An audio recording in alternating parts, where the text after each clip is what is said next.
Assalamualaikum warahmatullahi wabarakatuh. Waalaikumsalam warahmatullahi wabarakatuh. Alhamdulillahirabbil alamin. Alhamdulillahilladzi khalaqas samawati wal ardh wa ja'ala adh-dhulumati wan nur. Nashhadu an la ilaha illallah wa nashhadu anna Muhammadan 'abduhu wa rasuluh. Allahumma shalli wa sallim wa barik ala Muhammad wa ala alihi wa ashabihi ajma'in. Rabbi shrah li sadri wa yassir li amri wahlul 'uqdatam min lisani yafqahu qawli.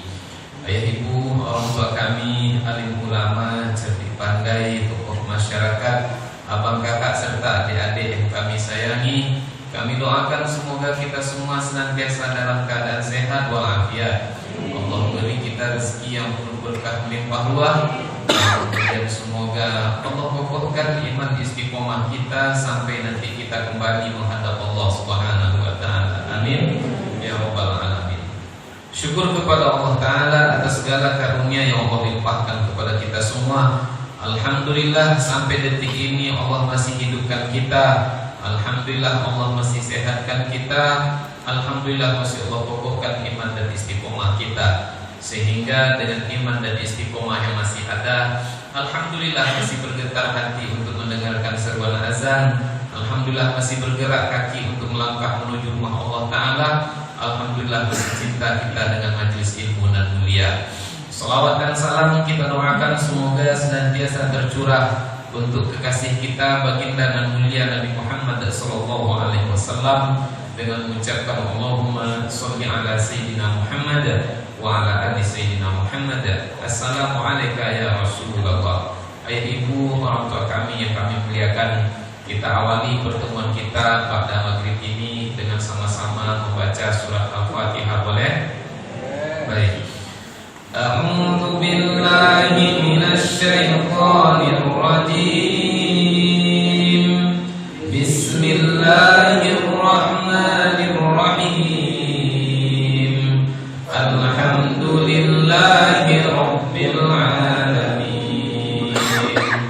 Ar-Rahmanir Rahim. Maliki yaumiddin. Iyyaka na'budu wa iyyaka nasta'in. Ihdinas siratal mustaqim. Siratal ladzina an'amta 'alaihim ghairil maghdubi 'alaihim waladdallin. Amin. Ayat kami yang kami muliakan, pada pertemuan yang lampau kita membahas hadis yang ke-9 yang terdapat dalam kitab Arba'in Nawawi. Temanya itu lebih kurang bercerita tentang berusaha semampu kita untuk melakukan yang diperintahkan dan meninggalkan segala apa yang dilarangkan. Itu hadis yang ke-9 yang kita jelaskan pada pertemuan yang lampau. Betul Bunda? Ya Bunda? Nah, ayah Bunda, pada kesempatan yang mulia ini kami ingin membahas tema umum. Tema umum ini kami sampaikan judulnya pentingnya kita bermajelis ilmu. Ini sengaja saya sampaikan sedikit Bunda, ayah Bunda kami yang kami muliakan, supaya semangat kita tetap terjaga untuk hadir dalam majelis ilmu, dan supaya semangat kita semakin bertambah dalam kita menghadiri majelis ilmu. Maka tema kita pada maghrib dan mulia ini, pentingnya kita bermajelis ilmu. Apa temanya Bu? Pentingnya kita bermajelis ilmu. Ada lebih kurang 12 alasan kenapa kita penting bermajelis ilmu. Apa saja yang 12 itu? Yang pertama, saking pentingnya ilmu, maka ayat yang paling pertama turun adalah ayat yang berbicara tentang ilmu. Yang kedua, pentingnya kita bermajelis ilmu, sehingga dalam hadis disebutkan mencari ilmu itu hukumnya fardu. Yang ketiga, pentingnya kita bermajelis ilmu sehingga pahalanya begitu besar di sisi Allah Subhanahu wa taala. Dalam satu hadis disebutkan pahala kita bermajelis ilmu itu, mencari ilmu, sama nilainya dengan pahala orang yang berjihad di jalan Allah. Langsung yang keempat, pentingnya kita bermajelis ilmu. Dalam satu hadis disebutkan pahala kita mencari ilmu sama bahkan lebih baik daripada kita sholat 1000 rakaat. Yang kelima, pentingnya kita bermajelis ilmu, ayah bunda. Majelis ilmu adalah pintu di antara pintu-pintu yang akan mempermudah kita masuk ke dalam surganya Allah Ta'ala. Yang keenam, pentingnya kita bermajelis ilmu. Dengan kita bermajelis ilmu, semakin paham kita dengan agama dan semakin baiklah kehidupan kita. Yang ketujuh, pentingnya kita bermajelis ilmu. Allah di dalam majelis ilmu itu Allah akan memberikan ketenangan kepada seorang insan. Yang kedelapan, orang yang hadir dalam majelis ilmu Allah akan curahkan rahmat kepadanya di saat itu. Yang kesembilan, orang yang hadir dalam majelis ilmu dia akan dinaungi oleh sayap-sayap malaikat. Yang ke-10, orang yang hadir dalam majelis ilmu ia akan dibangga-banggakan oleh Allah Subhanahu wa taala. Yang ke-11, pentingnya kita bermajelis ilmu, ayah bunda. Majelis ilmu akan mengangkat derajat kita sebagai seorang hamba. Dan kemudian yang ke-12, dengan kita bermajelis ilmu itu, bunda, disitulah di antara cara yang paling cepat mengecas keimanan kita. Itulah 12 pentingnya kita hadir dalam majelis ilmu. Satu apa tadi, Pak? Nanti gua dibangkinan apa? Sudah mulai bismillahirrahmanirrahim ya. Tak perlu Bapak Ibu berkecil hati. Namanya juga kita manusia. Manusia itu sifatnya lupa, sehingga disebutkan la yusammal insanu insanan illa linisyanihi. Taklah dinamakan manusia dengan sebutan insan kecuali karena lupanya. Makanya bunda, insan itu bahasa Arab, bahasa kitanya manusia. Bahkan sering juga kita sebut dengan insan. Insan dalam bahasa Arab akar katanya nasia. Apa akar katanya, Pak? Nasia, artinya lupa. Mukminun akar katanya amana yu'min. Muttaqin atau muttaqun itu akar katanya waqaya yaqin. Jadi insan diambil dari kata apa tadi, Bu? Apa? Nasia. Nasia artinya lupa. Sehingga adalah satu penyakit yang disebut dengan amnesia. Cikal bakal timbulnya penyakit amnesia itu, Pak. Maka amnesia itu paling gampang munculnya kalau orang sudah berhutang. Nah, biasanya cepat tuh kambuh dengan sendirinya tuh, Pak. Orang kalau sudah berhutang kambuh amnesia. Menangislah salah seorang jemaah mengadu ke saya, curhat dalam majelis tanya jawab. Ustaz, itulah kawan aku, Pak Ustaz. Dipinjamnya duit aku agak cukup banyak, Pak Ustaz. Karena dia kawan dekat aku percaya sama dia, tak ada hitam di atas putih, tak pakai jaminan. Aku pinjamkanlah duit ke dia. Waktunya lebih kurang sebulan. Maka ketika hari bayar hutang sudah datang, saya tagihlah duit saya itu. Lalu dia tak bilang ke saya, "Bila aku hutang sama engkau, siapa saksinya?" Nah, itulah, Pak. Kalau giliran menghutang, lunak gigi daripada lidah. Tapi kalau sudah nak bayar hutang, awak pula kadang-kadang dibuatnya seperti pengemis. Ini orang tak ada adab dalam berhutang. Zalim, Pak? Zalim, Bu? Zalim. Az-zulmu zulumatu yaumal qiyamah. Siapa yang berbuat zalim di dunia, nanti di hari kiamat dia akan dizalimi oleh Allah Ta'ala. Faman ya'mal mithqala dzarratin khairan yarah wa man ya'mal mithqala dzarratin syarran yarah. Makanya Bapak Ibu malam ini ingat-ingat, balik dari majelis ilmu ini ingat, atau sekarang ingat berhutang, catat nanti balik dari majelis ilmu ini selesaikan semua hutang piutang. Apa sebab? Ada jaminan masih hidup besok pagi, Bu? Ada jaminan? Besok sore ada jaminan? Tak ada jaminan. Maka malam ini cek semuanya. Kalau pernah berhutang maka lunasi. Dia kadang-kadang ada orang yang sayang dengan barang.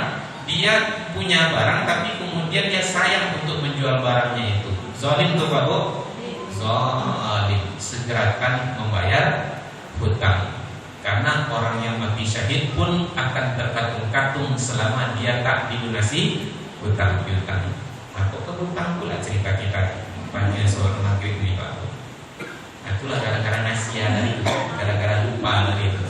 Tapi kan salah satu tujuan kita bermajelis ilmu itu kan supaya kita semakin baik, kan itu judulnya tadi Pak. Sampai dari 12 poin itu kita bermajelis ilmu dengan harapan kita semakin baik. Balik dari sini selesaikan hutang piutang. Jangan sampai mati dalam keadaan berhutang. Apa yang bisa dijual. Jangan ditunda-tunda. Ayat bunda yang dimuliakan Allah. Lebih kurang kita sampaikan 12 poin tadi tentang pentingnya kita bermajelis ilmu. Saking pentingnya kita bermajelis ilmu, satu kita sampaikan tadi ayat bunda, bahwasanya ayat yang paling pertama turun adalah ayat yang berbicara tentang ilmu. Tidak berbicara tentang sholat, tidak berbicara tentang zakat, tidak berbicara tentang kurban, haji dan umroh, tapi berbicara tentang ilmu. Maka ayat bunda semuanya hafal akan ayat itu. Iqra bismi rabbikal ladzi khalaqal insana min 'alaq. Iqra wa rabbukal akram alladzi 'allama bil qalam 'allamal insana ma lam ya'lam. Iqra bismi rabbikal ladzi khalaq. Bacalah dengan menyebut nama Tuhanmu yang menjadikan kamu. Iqra bismi rabbikal ladzi khalaq. Khalaqal insana min 'alaq, yang menciptakan manusia dari segumpal daging yang berawal dari setetes saripati air yang sangat hina. Iqra wa rabbukal akram. Bacalah dan Tuhanmu muliakanlah. Alladzi 'allama bil qalam, yang mengajarkan dengan pena. 'Allamal insana ma lam ya'lam, yang mengajarkan manusia dari tidak tahu supaya menjadi tahu. Maka itulah yang pertama ayat bunda. Pentingnya kita bermajelis ilmu itu kenapa? Karena ayat yang paling pertama turun adalah ayat yang berbicara tentang ilmu. Yang kedua, kenapa majelis ilmu itu penting ayat bunda? Karena mencari ilmu itu hukumnya fardu. Hadis Nabi Muhammad SAW, Rasulullah mengatakan, "Thalabul ilmi fardhatun 'ala kulli muslimin aw muslimatin." Menuntut ilmu hukumnya fardu, menuntut ilmu hukumnya wajib, baik bagi muslim laki-laki ataupun muslim perempuan. Redaksi hadis mengatakan ayat bunda fardhatun, tidak disebut di situ wajibatun. Ulama-ulama atau imam-imam mazhab ayat bunda, khususnya Imam Hanafi, kalau saya tidak salah, bagi Imam Hanafi fardu dengan wajib itu tak sama. Tapi bagi Syafi'i, Maliki, Hambali, fardu dengan wajib itu sama. Bagi Imam Hanafi, fardu itu levelnya di atas wajib. Sementara yang wajib itu levelnya di bawah yang fardu. Bagi siapa tadi Bu? Imam Hanafi. Tapi bagi jumhur ulama, antara wajib dengan fardu itu hukumnya sama saja. Ayat bunda kalau sholat tadi sholat maghrib, usolli fardul maghribi atau usolli wajibul maghribi. Fardu atau wajibul kita sebut tadi Pak? Fardu kan? Maka menuntut ilmu hadisnya juga menyebutkan fardu. Maka konsekuensinya ayat bunda tentu semuanya sudah tahu.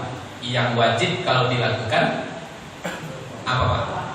Konsekuensinya wajib dilakukan berpahala. Kalau ditinggalkan, maka akan berdosalah orang. Kalau kita kembalikan kepada hadis ini, ketika dia tidak mau mencari, tak mau dia duduk dalam majelis ilmu, fardu wajib. Maka ayah bunda yang sekarang sudah nenek-nenek, atu-atu yang sudah duduk dalam majelis ilmu ini, kita tak cukup berpuas hati sampai di sini ayah bunda. Kapan kita akan baru boleh sedikit berpuas hati, berlapang dada? Kalau anak-anak kita, kalau cucu-cucu kita, kalau menantu-menantu kita semuanya sudah mau bergabung bersama kita untuk meramaikan majelis ilmu.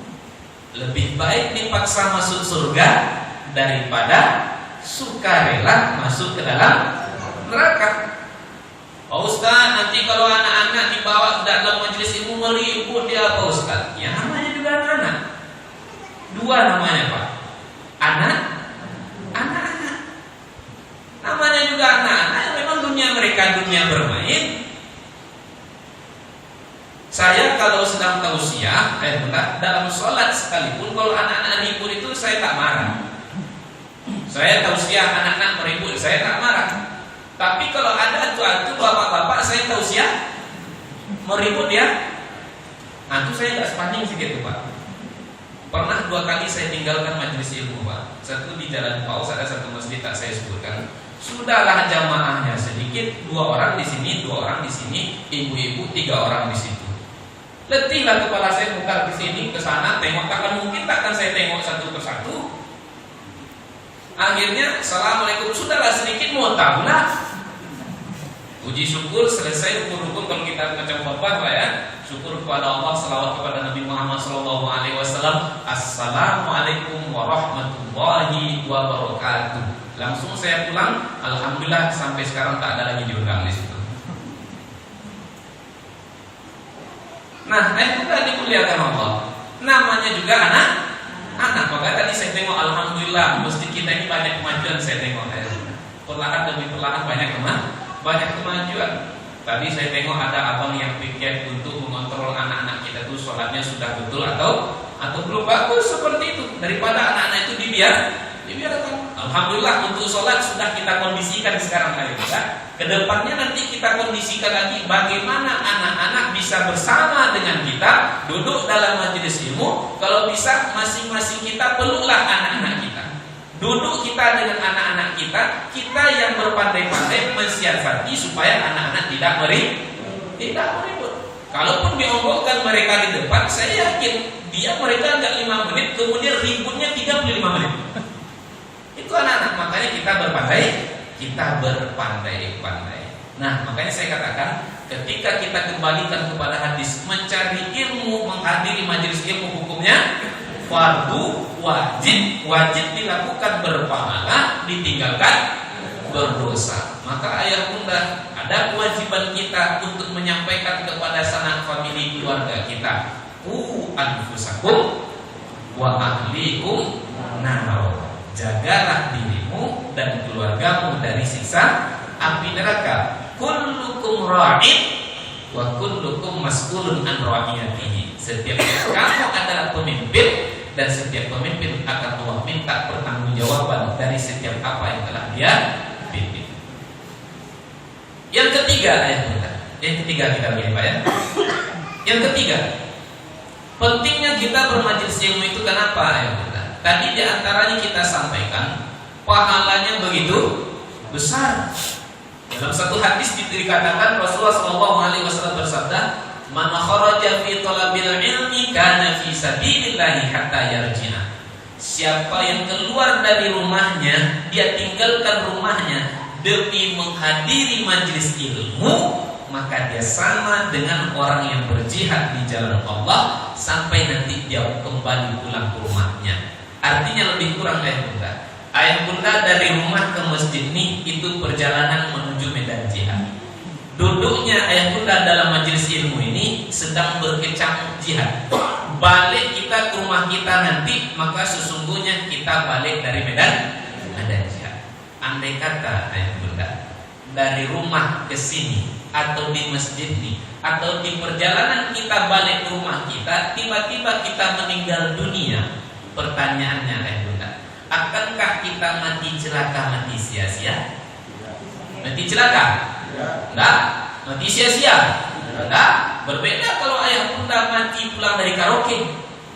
Pulang dari nonton bioskop, balik di bar dari diskotik, mati awak di tengah jalan, tabrakan awak di situ. Kira-kira mati apa tuh ayah bunda? Ayah bunda ada yang jawabnya. Ayah bunda dimuliakan Allah. Syahid juga dari keroki.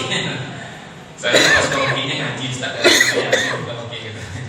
Ayah bunda dimuliakan Allah. Dari rumah ke masjid atau di masjid atau pulang kita ke rumah kita masing-masing, mati kita. Sebagaimana hadis Nabi mengatakan, orang yang keluar dari rumahnya demi menghadiri majelis ilmu, maka dia sama dengan orang yang berjuang di jalan Allah. Andai kata kita mati tadi ayah bunda, maka mati kita bukanlah mati celaka, bukan mati sia-sia, maka mati kita sama dengan matinya orang mati syahid. Di mana tempatnya orang yang mati syahid? Asy-syahidu laisa lahul jaza' illal jannah. Orang yang mati syahid tak ada baginya balasan kecuali surga. Masuk surga kita nih Pak. Masuk surga kita. Besarnya pahala kita menghadiri majelis ilmu. Lalu kemudian majelis ilmu akan mendatangkan ketenangan ke dalam jiwa kita. Ayah bunda, saking tenangnya orang dalam majelis ilmu, boleh ayah buktikan, boleh ditengok. Saya sudah berkali-kali saya buktikan ayah bunda, saking tenangnya orang dalam majelis ilmu sehingga banyak yang tidur dalam majelis ilmu. Percaya atau tak percaya, boleh ayah bunda tengok. Kadang-kadang kita sendiri pun mengalaminya. Banyak yang matanya merah. Viral kemarin saya tengok di YouTube Pak. Orang sudah pulang sholat Idul Adha, dia masih tidur di tengah lapangan. Saking tenangnya. Nah itulah saya ayah bunda, gelar sudah S3, tapi sebenarnya ilmu tak ada. Yang ada cuma medianya yang lebih sebenarnya Pak.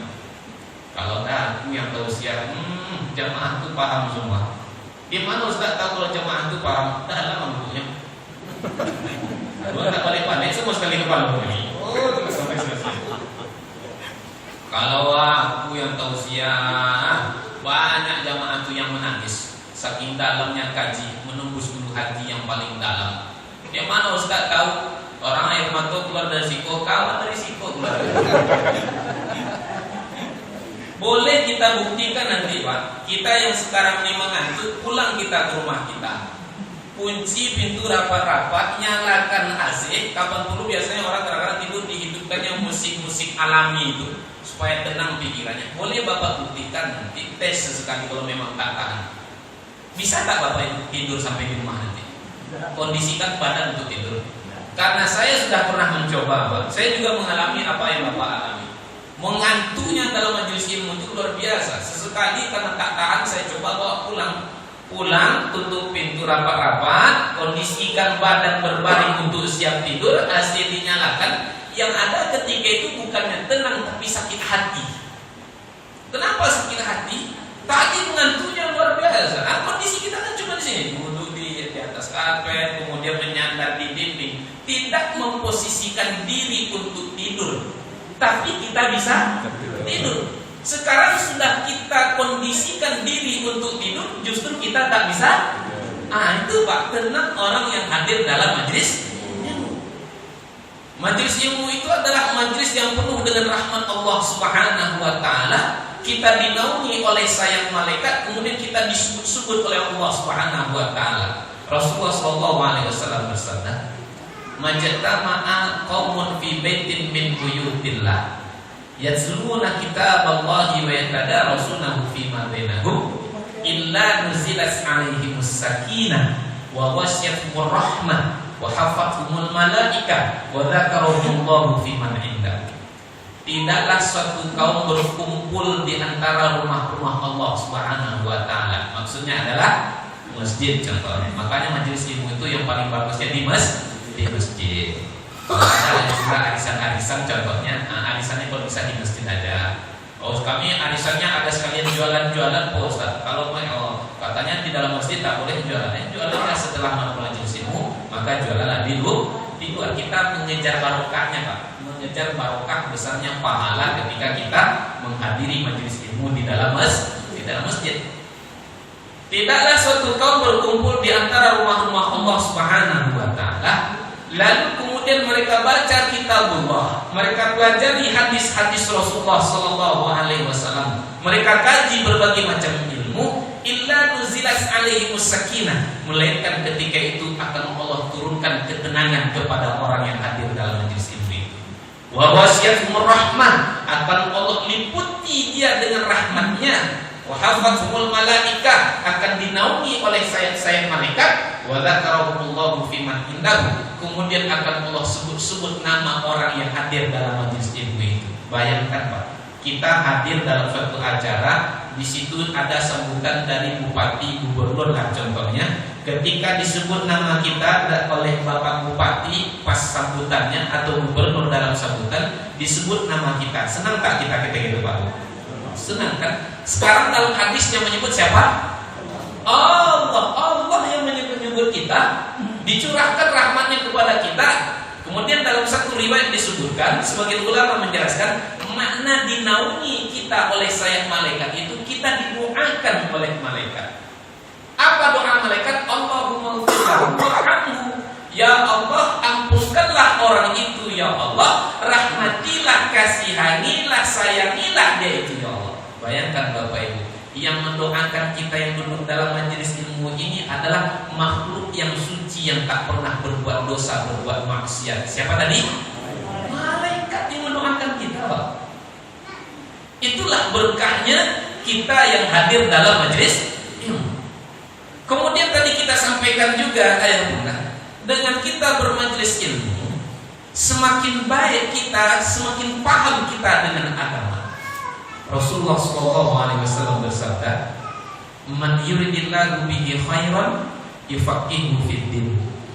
Allah apabila berkehendak menjadikan seorang hamba sebagai insan yang baik, maka akan Allah berikan kepada hamba itu pemahaman agama yang baik. Bagaimana kita dapat memahami agama dengan baik? Bagaimana caranya ayah Bunda? Ramaikanlah majelis ilmu, ramaikan. Sedih kita hari ini ayah Bunda dengan kondisi dunia pendidikan yang kita saksikan. Terakhir sempat muncul pula isu. Apa isunya? Katanya pendidikan agama mau di. Sempat ayah Bunda dengar ini? Sempat tengok videonya? Nah, ini terjadi ayah Bunda. Sedangkan anak-anak kita masih tahu, masih kenal dengan nilai-nilai agama saja, masih bisa rusak. Apalagi kalau anak-anak kita itu tak kenal sama sekali dengan nilai-nilai agama. Mana contohnya? Alhamdulillah, saya masih mendapati masa-masa saya SD ya Bunda. Alhamdulillah pelajaran agama itu, mata pelajaran agama itu masih mata pelajaran wajib. Tak berani saya pulang ke rumah ketika terima rapor, kalau rapor saya nilai agamanya 5 atau 6, tak berani saya pulang ke rumah. Kalau saya pulang ke rumah ditengok sama mak dan bapak rapor saya agama nilai 5, 6, azab saya. Dicubit-cubit sama mak, dirotan sama bapak. Jadi kalau nilai agama 5 atau 6, saya pulang ke rumah mak tua. Karena kalau mak tua tak berani cubit saya, pak tua tak berani pukul saya, dia sayang sama saya. Kalau mak, habis hijau-hijau badan awak dicubit-cubitnya. Nah, ayah Bunda ini masih mau duduk dalam majelis ilmu, barangkali itulah nilai-nilai didikan orang tua kita di masa dulu, dan itu juga nilai-nilai pendidikan yang tertanam dalam diri kita. Tapi akhir-akhir ini semakin hari semakin dikikis. SMP belajar Islam hari ini setahu saya, karena saya pernah isi di SMP lebih kurang 2 bulan yang lalu ya. Belajar Islam agama itu cuma 2 atau 3 jam saja. SMA pun sama. S1 4 tahun, 4 tahun itu kan 8 semester. 8 semester belajar agama cuma 1 tahun, cuma 1 semester saja. Dari 8 semester belajar agama cuma 1 semester. 1 semester itu berapa kali tatap muka? 16 kali tatap muka. Yang 16 kali ini pun ayah Bunda banyak yang mendiskonnya. Apa yang mendiskon? Pertemuan pertama habis untuk perkenalan. 2 pertemuan habis untuk UTS dan UAS, ujian tengah semester dan ujian akhir semester. Dia aktivis rapat 2 kali, sakit sekali, tak ada kabar sekali, cabut sekali. 16 dikurang 8 tinggal berapa kok? Tinggal 8. 8 pertemuan yang tersisa dia asik main game online di dalam lokal. Dia asik Facebook, Twitter, Blender, kilometer, Instagram, kilogram segala macamnya. Mau dapat apa anak kita? Ini realita yang kita. Terlebih lagi ayah bunda, sedih kita melihat untuk merusak moral anak kita hari ini ayah bunda begitu luar biasa. Ayah bunda mohon maaf, pernah tak ayah bunda mengecek anak perempuan kita video call sampai jam 3 dini hari dengan siapa saja? Ada tak yang bunda cek chattingan anak-anak kita dengan lawan jenisnya dengan siapa saja? Mohon maaf ayah bunda. Pernah tak kita cek Facebook anak kita itu isinya apa saja? Pernah tak kita tanya TikToknya anak kita itu apa saja isinya? Sedih kita yang tidak. Itulah buah dari pengerusakan terhadap moral anak kita ketika dia dijauhkan dari agama.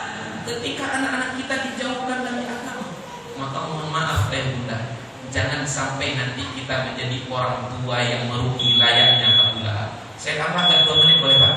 Singkat saja. Orang tua layaknya siapa Pak? Abu Lahab. Jangan sampai kita menjadi orang tua merugi layaknya Abu Lahab. Kok begitu?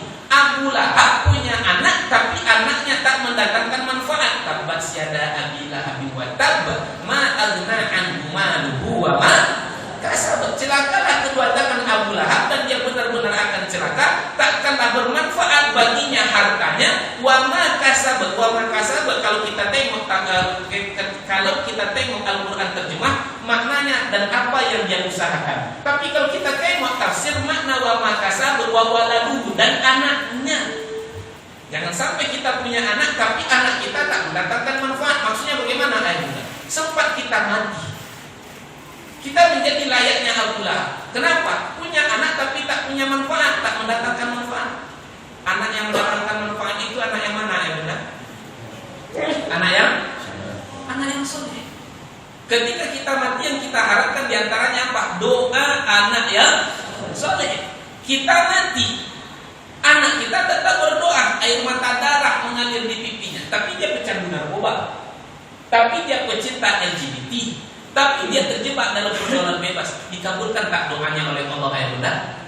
Dan hadis Nabi mengatakan wa waladun soleh. Kalau mati anak Adam terputus semua amalnya kecuali 3. Satu di antaranya apa? Doa anak yang soleh. Maka ayah bunda, dengan kita beramai-ramai meramaikan majlis, disitulah kita akan dapat memahami agama supaya kita dan anak-anak kita semakin hari semakin baik, semakin paham dengan agama di tengah berbagai macam upaya orang untuk merusak generasi bangsa kita. Ayah bunda, demikian dapat saya jelaskan. Mohon maaf atas segala kesalahan kegelapan. Mudah-mudahan dengan 12 poin yang saya sampaikan tadi ayah bunda semakin menambah semangat kita untuk kita semakin cinta dan semakin rajin menghadiri majelis ilmu. Amin ya rabbal alamin. Wabillahi taufiq wal hidayah. Wassalamualaikum warahmatullahi wabarakatuh.